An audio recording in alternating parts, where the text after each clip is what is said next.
So hello guys and welcome back. आज हम लोग थर्मोडायनेमिक्स के कुछ क्वेश्चंस लगाएंगे और साथ ही साथ हम लोग वेरियस ट्रिक्स एंड टिप्स देखेंगे जिससे कि थर्मोडायनेमिक्स के न्यूमेरिकल्स और भी इजी हो जाएं। ठीक है, चलो हम लोग स्टार्ट करते हैं।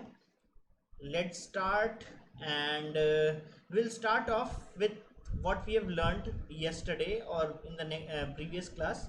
So let us give a quick revision. We were dealing with adiabatic systems, right? In the previous lesson we were dealing with adiabatic systems.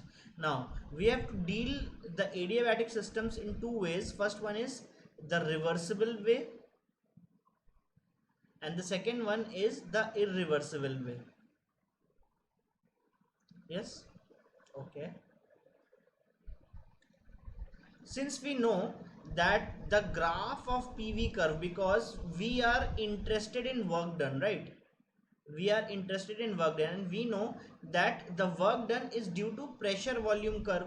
So in the reversible one we can see that the pressure volume curve is not a straight or a smooth curve, right? It is gradually decreasing. If it is an expansion curve, then the volume is gradually increasing along with the pressure gradually decreasing, right? So it is an expansion reversible curve. You can see that both pressure and volume are not constant, hence they are what? Variables.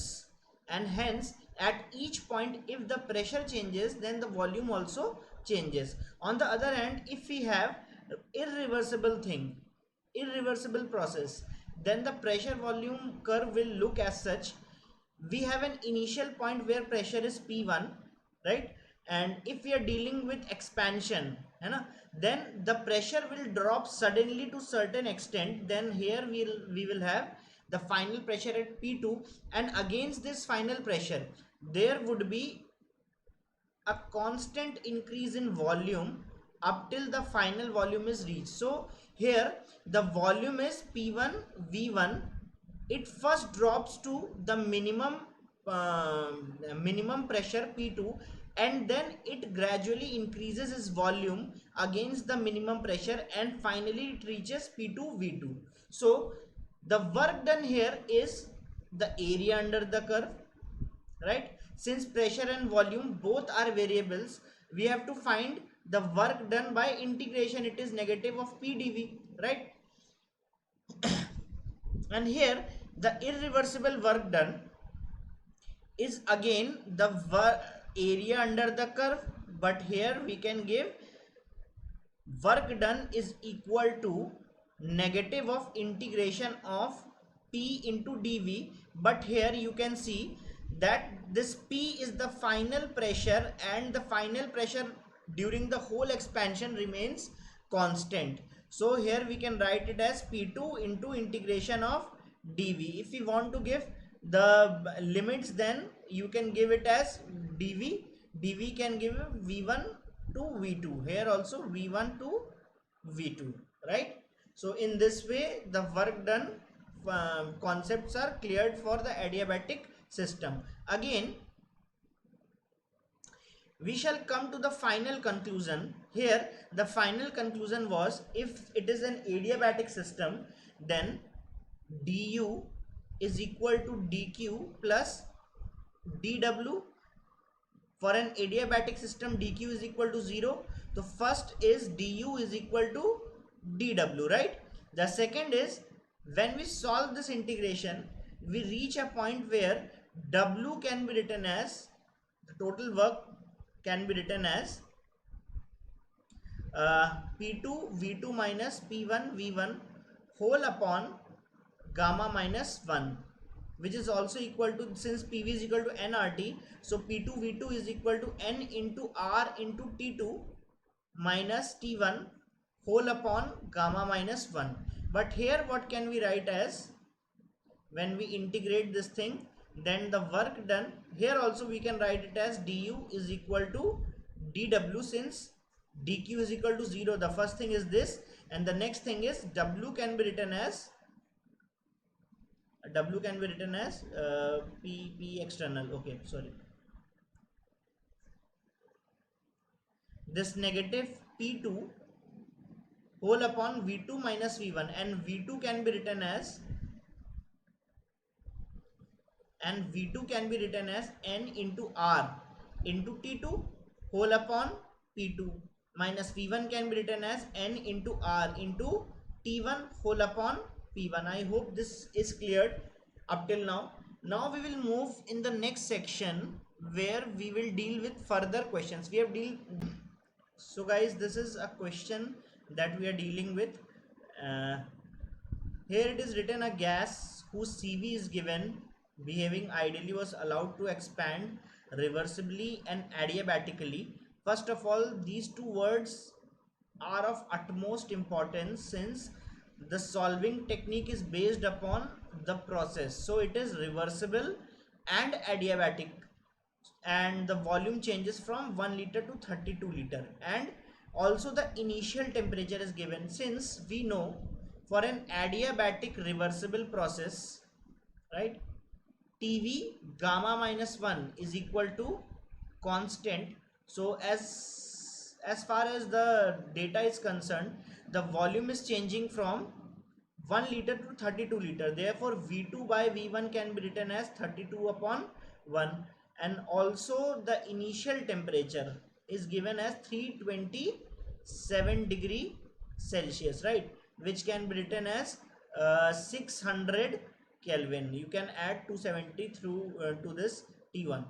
Okay, so from this diligence we can find that T2 upon T1 is equal to V1 upon V2 whole gamma minus 1, right? So this T2 can be written as T1, and T1 is 600 Kelvin into V1 upon V2. V1 upon V2 is 1 upon 32 whole upon gamma minus 1. So you must be very aware that CV is equal to, which is in this case is 5 by 2R, and CV is equal to R whole upon gamma minus 1. So here the R gets cancelled out, and we have here gamma minus 1 is equal to 2 upon 5, right?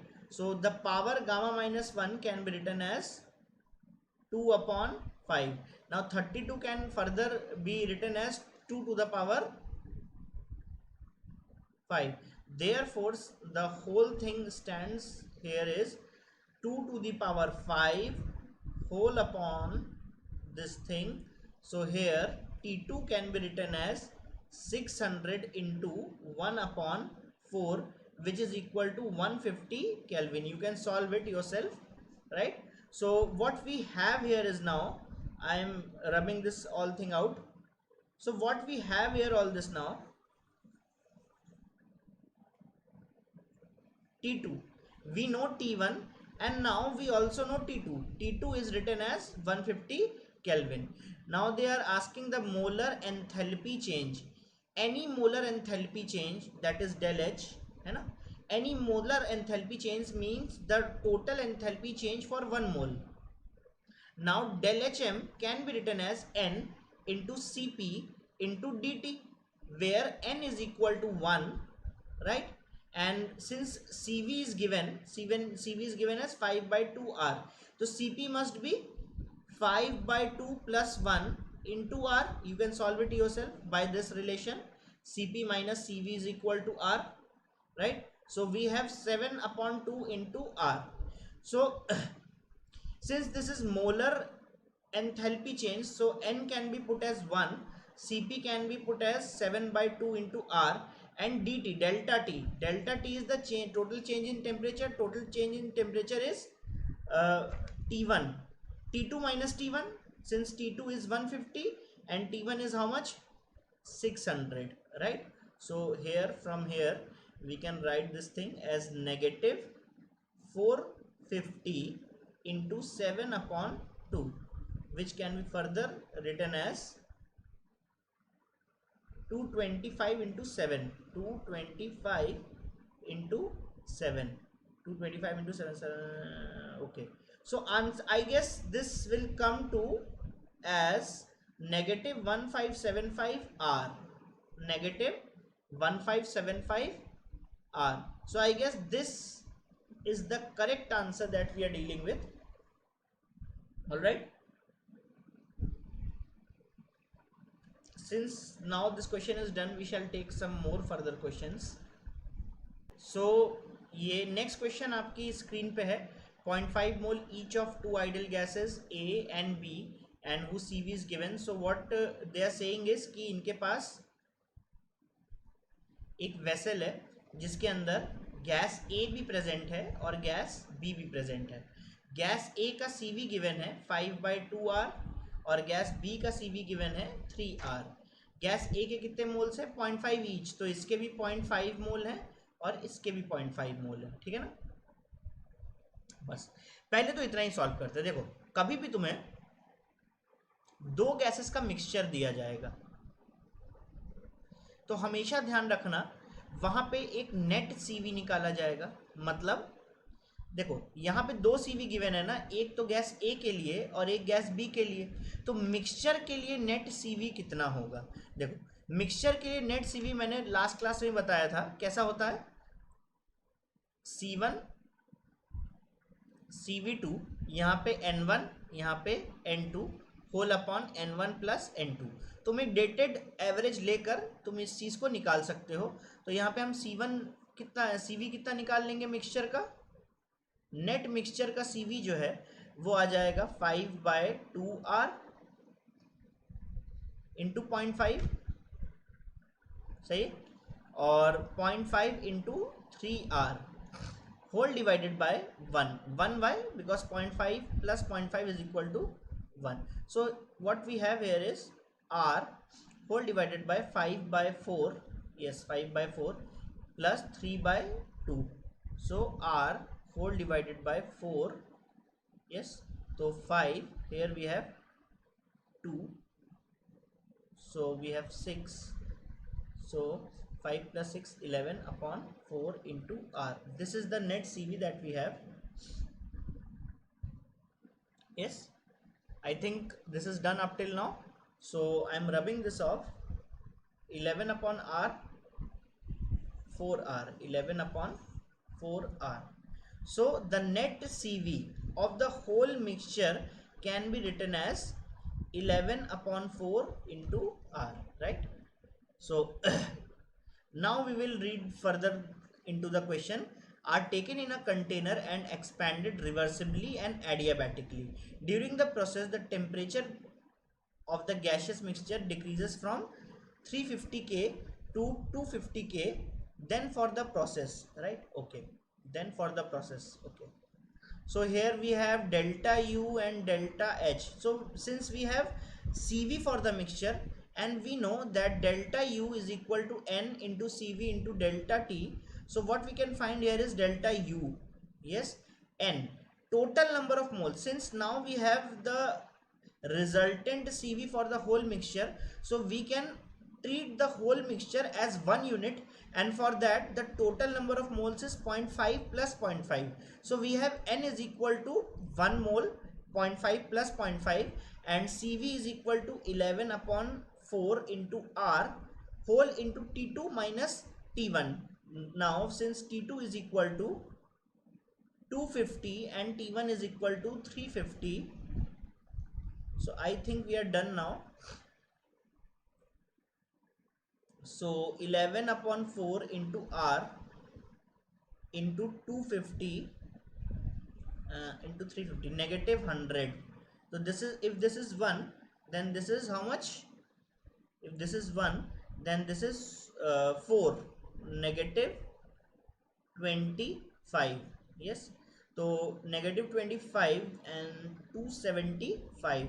So delta U you can count is 275 into R. Yes, so I guess we have got the answer here only. Del U is equal to negative 275 R. So this is the answer, guys, and I hope you have understood this question. So on the first go itself, since we have the net CV, we first calculated delta U, and delta U is exactly coming to be as negative 275 R. So I guess this B is the answer. You can further check it. Yes, So this is the answer. So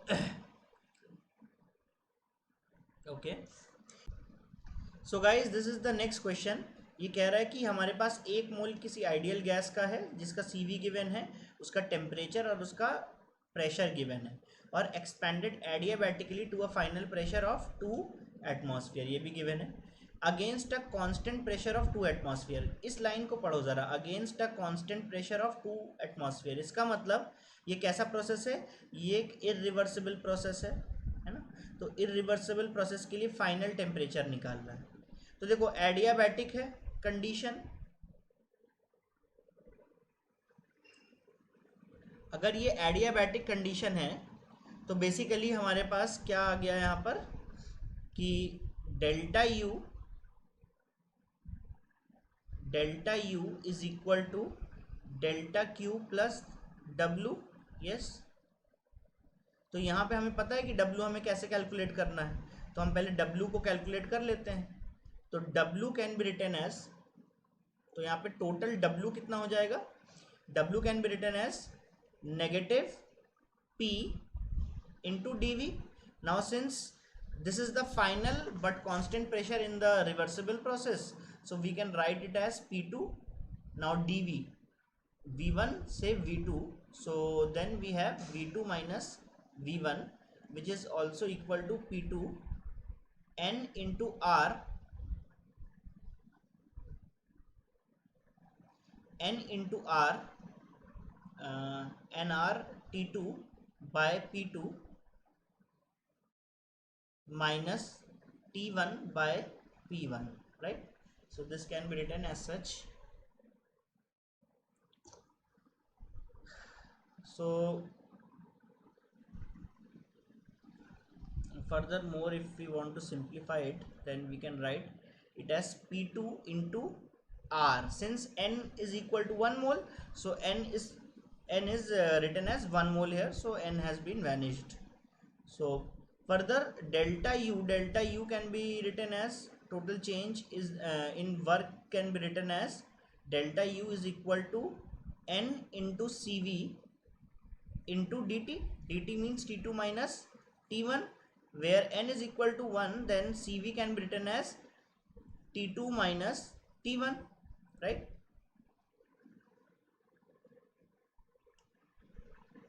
Now since we know delta U is equal to the work done in the system, so we can equate both of them. So negative P2 into R, T2, how much is T2 given? T2 is we don't know yet. Yeah, fine. Okay, T2 final temperature is to be find out. So T1 is 300 Kelvin, 5 atmosphere and 2 atmosphere, right? Okay,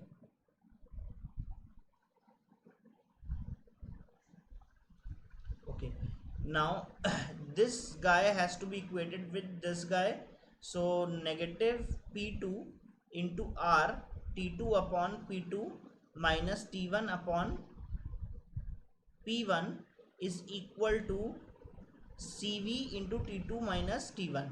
Everything is known except T2, so you can put the values. P2 is how much, 2 atmosphere into R, right? Whole upon T2 is to be calculated. Now again we want to find P2 is again how much, 2 atmosphere. T1 is given as T much, how much, 300 Kelvin. So this is 300 Kelvin and whole upon P1 is how much, 5 atmospheric pressure. CV I guess is given as 5 by 2. Yes, 5 by 2 R. 5 by 2 R. T2 is to be calculated and T1 is given as 300 Kelvin. So you can check it out from here. You will find T2. I guess I need not to solve it further because it is up to you to solve the rest of the portion and find the invariable T2. Yes, it is the only unknown variable in the whole equation, so you can easily find T2 from this equation. I guess I'm clear right now. Okay, so we will move on further in the next page. देखो ये question बहुत ही बढ़िया question है, ये तुमको सीधा सीधा difference बताएगा सीपी या सीवी का सीएम के साथ में। देखो सीपी और सीवी और सीएम वैसे तो एक ही चीज है, लेकिन इनमें थोड़ा सा डिफरेंस है। ये क्या है, molar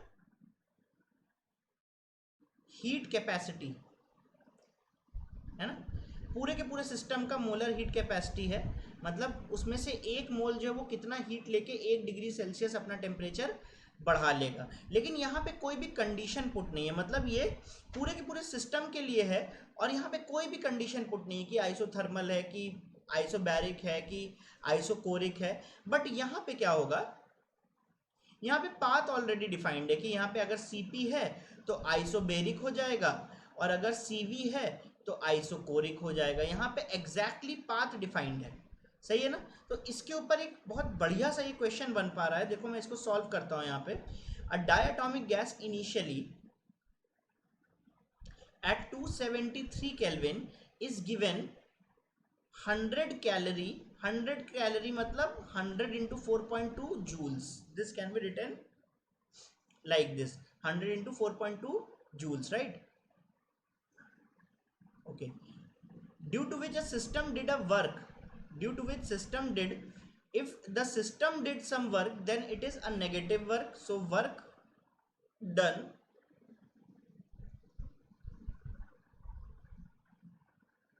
is negative 209 joule. Again, whenever you have Q and W, you should always count delta U. So delta U is equal to Q plus W, where Q is equal to how much, 420 joules, and this is negative 209. So it is 420 220 211 joules. Yes, so internal energy delta U is equal to 211. So first lead we have already solved. So then they are asking the molar heat capacity. The molar heat capacity of the gas is the molar heat capacity. Okay, see, delta U can be written as N into Cv into delta T. If we put everything in line, then delta U is equal to 211 and N is equal to anything N. Cv is given as how much? Cv. Do we have Cv here? Okay, we don't have it. Okay, it's a diatomic system. So for a diatomic system, Cv is equal to F upon 2 into R. So for a diatomic system, F is equal to 5. So 5 by 2 R. So Cv can be written as 5 upon 2 R, and delta T is delta T. I don't know because no temperature constraint is given in the question. So furthermore, if we try to enhance the understanding, since the total heat that is given in the system is how much, 100 calorie, so that is equal to 420 joule, right? 420 joule. Now if we think of Cv, then Cv accounts for delta U. If we think of Cp, then it is only delta H. But since we have to find molar heat capacity of the whole system, then the total heat that is given can be equated as N into Cm into delta T. तो Cm को हमने क्या मान लिया, Cm को हमने total system का molar heat capacity मान लिया। तो जितना भी हीट में चेंज आएगा जो कि 420 जूल्स है, उसको हम किसी भी इस तरीके के इक्वेशन से इक्वेट करेंगे, तो जो भी Cm की वैल्यू निकल के आएगी वो पूरे के पूरे सिस्टम का मोलर हीट कैपेसिटी होगा, सही है कि नहीं।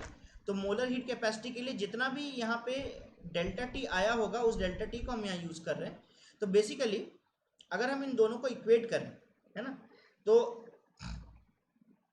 इक्वेट करने पर हम देखते हैं कि अगर हम डेल्टा यू को क्यू से इक्वेट करें तो वो कितना आएगा, वो आएगा N C V delta T, ये तो आ गया डेल्टा यू। और अगर हम क्यू निकालें, पूरे सिस्टम को जो हमने हीट दी है उसके हिसाब से जो हम मोलर हीट कैपेसिटी निकाले, तो हम निकालेंगे N C M into delta T. Yes, so यहाँ पे हमारे पास क्या मिल जा रहा है, एक CV/CM का रेशियो मिल जा रहा है। तो हम लोग वैल्यूज पुट करते हैं। डेल्टा यू कितना निकाला हमने 211, क्यू कितना निकाला 420। अब यहाँ पे CV कितना है, CV है 5/2 R। तो हमारे पास CM कितना आ जाएगा देख लेते हैं। तो CM can be written as 5/2 R into 420 whole divided by 211। ठीक है, तो लगभग कितना आ रहा है,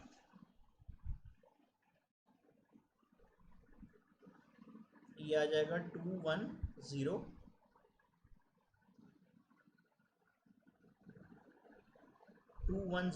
so this is 210/211 into 5R. So since we don't have any such options in the system, so we can approximately take 200/211 approximately equal to 1. So therefore CM can be written as 5R.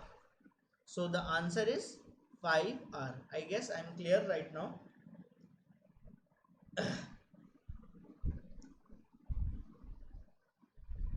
Okay, the question is, in the given question the answer is 5R if we take this approximation that 210/211 is equal to approximately 1. Yes, चलो next page पे आते हैं। चलो हम थोड़ी और technique सीखते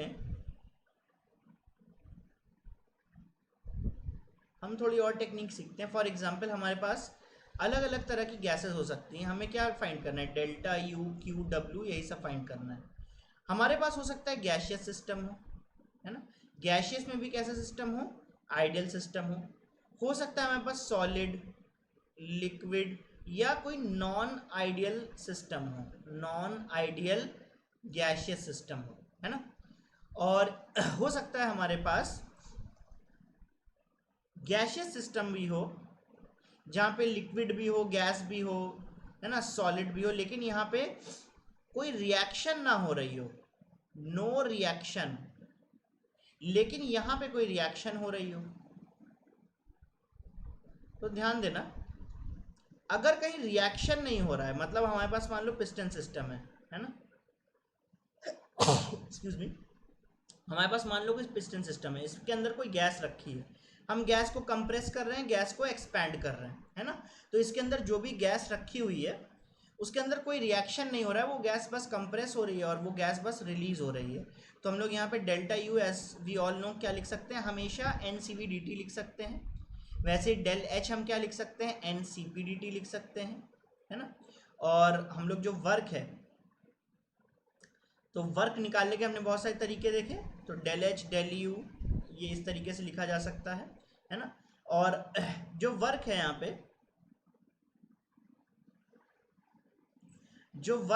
पे, वो रिवर्सिबल नॉन रिवर्सिबल में तुम्हारा रिवर्सिबल इरिवर्सिबल में नेगेटिव एक्सटर्नल PdV ये आ जाता है कि नहीं। और इसको हम कैसे कैलकुलेट करते हैं गैसियस सिस्टम में, वो हमने देख लिया है कि आइसोथर्मल, एडियाबैटिक, बहुत अलग अलग तरीके के हमारे पास सिस्टम्स होते हैं। ठीक है ना, ठीक है, ओके। सॉलिड, लिक्विड या नॉन आइडियल सोल्यूशन में हमेशा ध्यान रखना जो वर्क डन होता है ना, वो final pressure into final volume minus initial pressure into initial volume इसके बराबर होता है। ठीक है ना। तो अगर हम मान लो ये लिखें कि del H is equal to del U plus W मतलब डेल PV, तो ये हम कैसे लिख सकते हैं, तो del H is equal to del U plus P2V2 minus P1V1 ऐसे लिख सकते हैं। ठीक है ना। गैसियस जहाँ पे कोई रिएक्शन हो रही है, देखो रिएक्शन में क्या दिक्कत आ जाएगी, जैसे मान लो मेरे पास A से B का रिएक्शन है ना। तो हमारे पास इनिशियली मान लो इसके ऐसा है, इनिशियली मान लो इसके पास 1 मोल है ना। तो इनिशियली N की वैल्यू कितनी है 1, और मान लो 100% रिएक्शन हो जाता है तो time t is equal to infinite पे यहाँ पे एक भी मोल नहीं बचेंगे, लेकिन यहाँ पे 2 मोल्स आ जाएंगे, तो फाइनल मोल की वैल्यू कितनी है 2। तो कभी भी रिएक्शन होता है अगर, है ना, कभी भी रिएक्शन होता है अगर, तो हमेशा ध्यान रखना नंबर ऑफ मोल्स चेंज हो जाते हैं, है ना। कोई भी केमिकल रिएक्शन हमेशा आइसोथर्मल कंडीशन में होता है ना। कैसा होता है, आइसोथर्मल कंडीशंस में कोई भी केमिकल रिएक्शन होता है, ठीक है ना। तो यहां पर अगर हम लोग P इंटू डेल्टा वी लिखें, है ना, तो आइसोथर्मल कंडीशन में हम डेल्टा किसके ऊपर लगाएंगे, देखो टेम्परेचर तो कांस्टेंट है तो डेल्टा जो है हम यहाँ तो लगा नहीं पाएंगे T के ऊपर, है ना। R भी एक कांस्टेंट है तो डेल्टा कहाँ आ जाएगा, N के ऊपर। तो बेसिकली अगर हमें P डेल्टा V निकालना है जो कि वर्क डन होता है उसका मैग्नीट्यूड, तो हमें क्या करना होगा, P delta V is equal to del N into R into T, ये चीज करनी होगी। क्लियर है कि नहीं, है ना। ऐसा इसलिए, तो अगर हम वर्क डन लिखें W is equal to negative P delta V, तो हमें क्या लिखना चाहिए, is also equal to negative del N into R into T. इतना क्लियर है कि नहीं। ऐसा इसलिए क्योंकि केमिकल रिएक्शंस में टेम्परेचर चेंज नहीं होता, केमिकल रिएक्शन में मोल्स चेंज होते हैं, है ना। तो अगर हमें P डेल्टा V निकालना है तो हमें यहाँ पे डेल्टा N निकालना होगा, मतलब कितना चेंज आया। जैसे कि यहाँ पे डेल N कितना है 1, इनिशियली 1 मोल था, फाइनली 2 मोल है, तो डेल N कितना आ जाएगा यहाँ पे 1। अगर इतना क्लियर हो तो इन्हीं टेक्निक्स के ऊपर हम फर्दर क्वेश्चंस लेते हैं। फॉर एग्जाम्पल सपोज हमारे पास कुछ ऐसा एक रिएक्शन है, ठीक है ना। तो इसमें क्या गिवन है कि suppose we have a reaction at T is equal to 300 Kelvin, मतलब ये जो रिएक्शन है वो 300 केल्विन पर हो रही है। इस रिएक्शन में कार्बन मोनोऑक्साइड ऑक्सीजन के साथ में मिलकर कार्बन डाइऑक्साइड बना रहा है। देखो रिएक्शन बैलेंस्ड है ना। ये तीनों ही गैसियस फॉर्म में है, ये भी गैस है, ये भी गैस है और ये भी गैस है, ठीक है। जो time t is equal to 0 पर इसके 4 मोल्स हैं, इसके 1 मोल है और इसका एक भी मोल नहीं है। तो हमें रिएक्शन को कंप्लीट करना होगा कि जब यहाँ पर हमारे पास 100% रिएक्शन मान लो कंप्लीट हो गई है, तो मोल मोल एनालिसिस करें पहले। तो मोल मोल एनालिसिस करने पर हमें मिलता है कि ये 2 मोल, तो ये 1 मोल है, तो ये 4 मोल है, तो ये कितना है, ओके। तो ये देखो हमारे पास लिमिटिंग रिएजेंट ऑक्सीजन आ जाएगा कि नहीं। अगर ये लिमिटिंग रिएजेंट है तो ये तो बचेगा नहीं, और अगर ये लिमिटिंग रिएजेंट है, ये 1 मोल कंज्यूम होता है, तो कार्बन मोनोऑक्साइड 2 मोल कंज्यूम होगा, और इसके पास मोल्स कितने हैं 4, तो 4 में से अगर 2 मोल्स कंज्यूम हो गए तो यहाँ केवल 2 मोल्स ही बचेंगे। यस, और यहाँ पे देखो, यहाँ पे अगर 2 मोल कंज्यूम हुए तो इसके अगर 1 मोल गए तो इसके 2 मोल्स आएंगे, तो यहाँ पर भी 2 मोल्स आ जाएंगे। यस, तो यहाँ पे देखो इनिशियल नंबर ऑफ मोल्स कितने हैं, इनिशियल नंबर ऑफ मोल्स है 4 plus 1 that is equal to 5, और यहाँ पे फाइनल नंबर ऑफ मोल्स कितने हैं 2 plus 2 that is equal to 4। Yes, तो del N is equal to final minus initial that is equal to 4 minus 5 that is equal to minus 1, that is equal to minus 1. Yes, is that clear?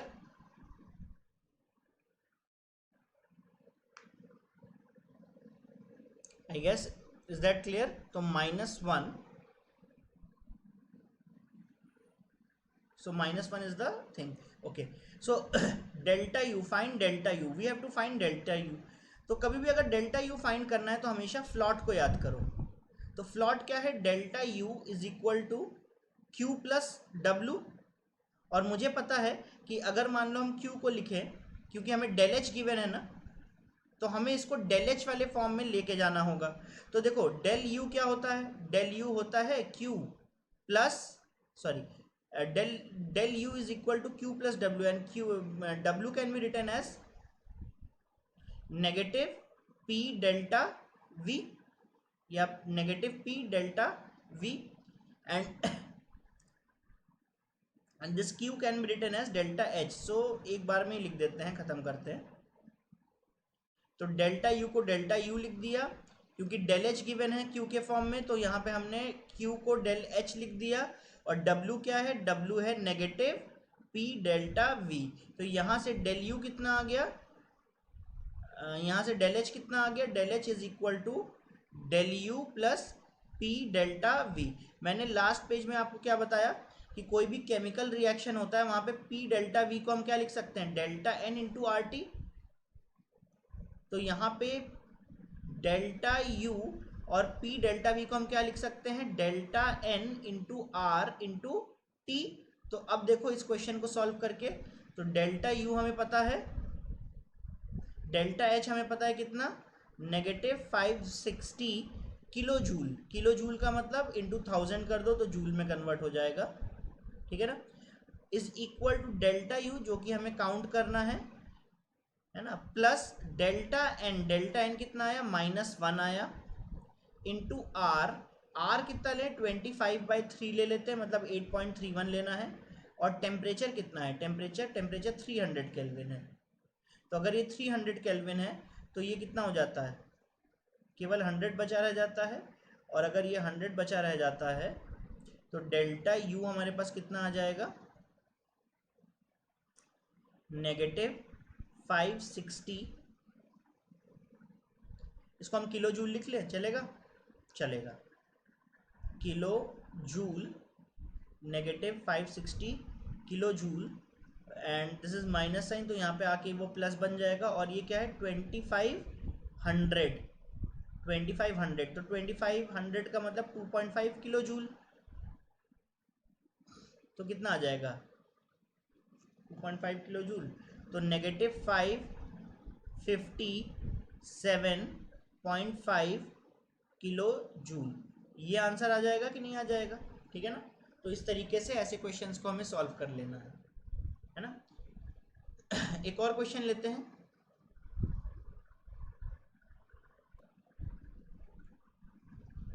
एक और question लेते हैं। For which of the following changes del H is not equal to del E. देखो del H जो है वो del E मतलब del U, internal energy का चेंज, डेल एच जो है वो डेल ई के बराबर कब नहीं होगा, जब हमारे पास डेल एन जो है, डेल एन जो है वो किसमें, del N into R T, del N जो है वो जीरो हो जाएगा। तो del H is not equal to del E कब होगा, जब डेल एन जो है वो नॉन जीरो है, सॉरी, डेल एन जहां पर भी नॉन जीरो होगा वहां पे डेल एच कभी भी डेल ई के बराबर नहीं हो सकता। देखो यहाँ पे गैस है, ये भी गैस है, तो यहाँ पे देखो 2 मोल का चेंज है, यहाँ पे 1 मोल का चेंज है, यहाँ पे 1 मोल का चेंज है, तो डेल एन यहाँ पे कितना है, 0 है। यहाँ पे देखो सारे ही एक्वस है ना, तो यहाँ पे नेट चेंज डेल एन का कितना है, यहाँ पर भी 0 है।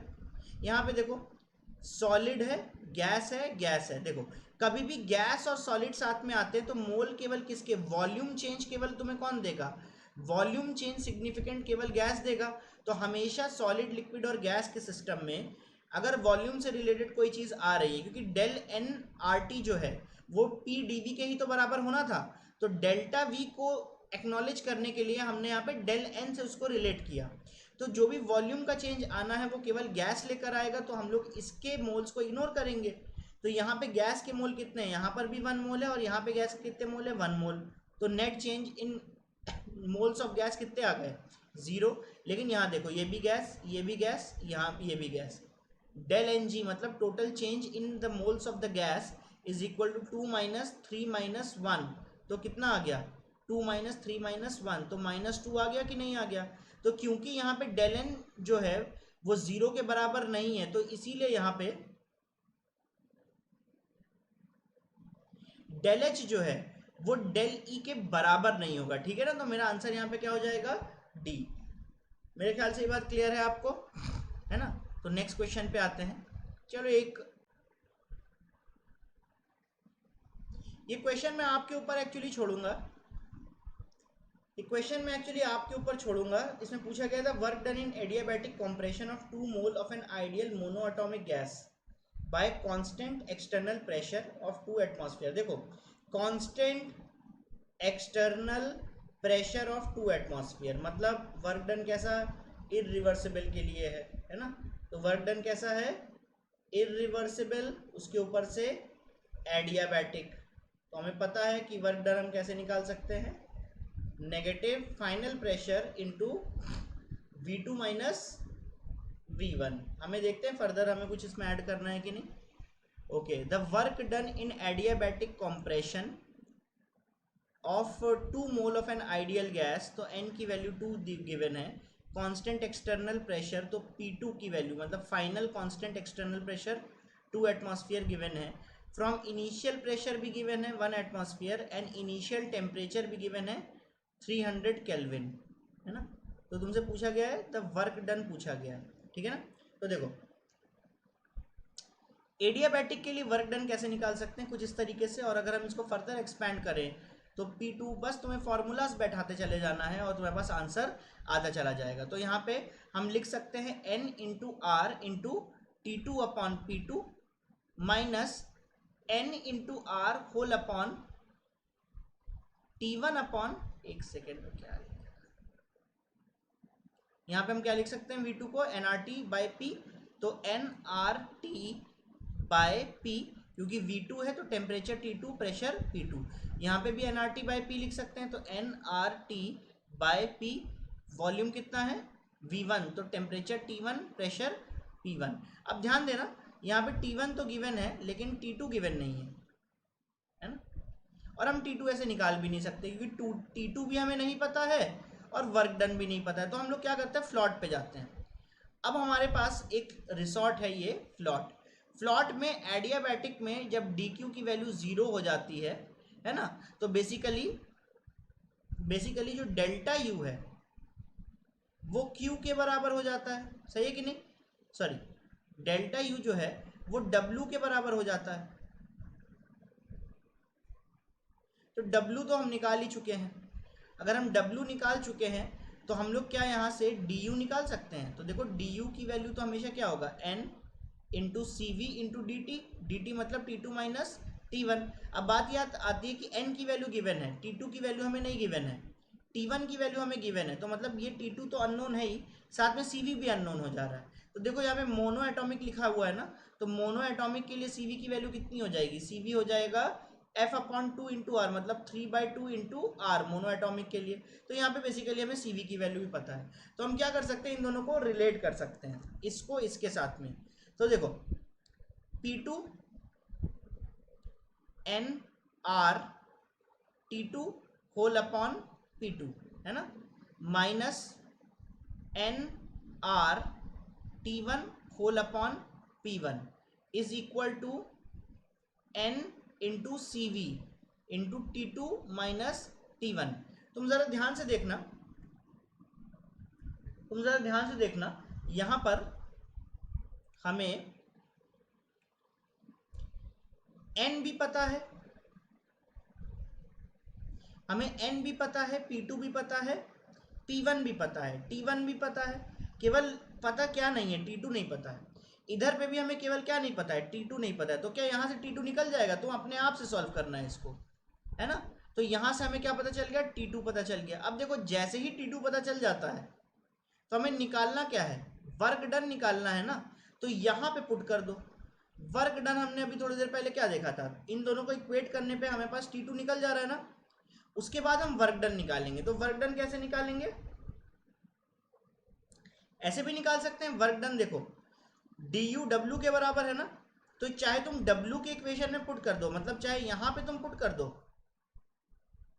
तो भी आंसर आ जाएगा, या तो तुम डेल्टा U फाइंड कर लो तो भी आंसर आ जाएगा। तो N CV T2 minus T1, मेरे ख्याल से ये ज़्यादा इजी होता, इससे आंसर आ जाता। तो इसको तुम अपने आप से सॉल्व करना, ठीक है ना। और एक लास्ट क्वेश्चन और ले लेते हैं, चलो एक लास्ट क्वेश्चन और ले लेते हैं। 1 mole of an non ideal gas. अब देखो नॉन आइडियल गैस में जो वर्क डन होता है ना, वो क्या होता है, नेगेटिव P2 V2, सॉरी, जो वर्क डन होता है वो क्या होता है, negative P2 V2 minus P1 V1। अभी थोड़ी देर पहले मैंने आपको ये चीज़ बताई थी, है ना। तो अगर हमें जब change in enthalpy of the process पूछा गया तो मतलब हमें डेल एच पूछा गया। तो डेल एच क्या होता है, del H is equal to del U plus, है ना, नेगेटिव ऑफ वर्क होता है। तो नेगेटिव ऑफ वर्क में हमें क्या पुट करना है, negative of work is equal to P2 V2 minus P1 V1। तो यहाँ पे डायरेक्टली हम P2 V2 minus P1 V1 put कर देंगे, ठीक है ना, नॉन आइडियल के लिए। अब देखो हमें क्या पूछा गया है, यहाँ पे हमसे पूछा गया द चेंज इन एंथैल्पी, तो मतलब डेल एच पूछा गया है। चेंज इन इंटरनल एनर्जी तुम्हें गिवन है कितनी, 40 प्लस हमें P2। अब इन दोनों डेटा पॉइंट्स को देखो जरा, P2 की वैल्यू कितनी है, P2 की वैल्यू है 4 एटमॉस्फेयर, है ना, और P1 की वैल्यू है 1 एटमॉस्फेयर। V2 की वैल्यू है 5 लीटर, V1 की वैल्यू है 3 लीटर, मतलब टेम्परेचर से कोई लेना देना नहीं है वर्क में। तो हम पुट कर देते हैं, P2 की वैल्यू कितनी है, P2 V2, तो 4 इंटू 5 माइनस 3 इंटू 1, तो आंसर क्या आ जाएगा 40 इंटू 4 इंटू 5 20 माइनस 3,